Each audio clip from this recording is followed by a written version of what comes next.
ابسود 1. قررت ان انا احضر لبطوله، فتعالوا اوريكم التمرينه ماشيه ازاي. واول يوم معانا هو البوش.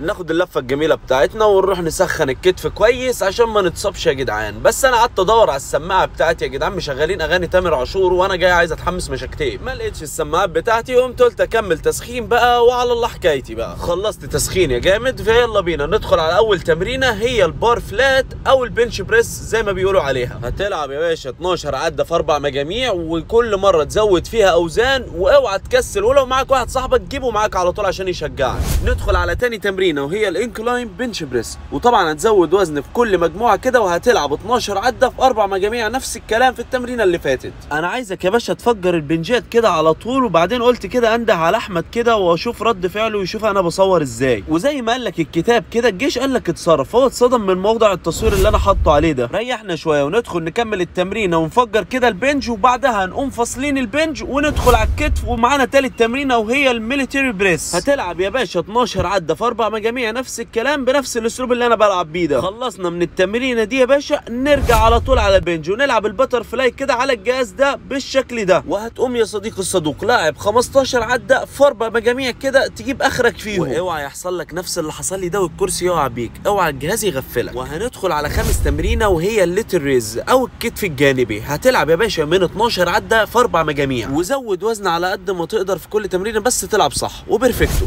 سادس تمرينه بقى وندخل على التراي وهو السكول كراشر. هتجيب الرنج لحد دماغك وتفرد كوعك للاخر، وهتلعب 12 عده في 4 مجاميع، واعمل سكويز كده في الحركه يا باشا عشان تتفجر خالص. قررت ان انا اخلي احمد يصورني، بس قال لي يضحكني شويه. بس ندخل على التمرين اللي بعده اللي هو الروب بوش داون. هتلعب برده نفس الكلام 12 عده في 4 مجاميع. وما تنساش يا صديقي ان انت بعد كل مجموعه هتزود وزن كده يا باشا وتتقل على قد ما تقدر، بس اهم من كل ده ان انت تلعب صح.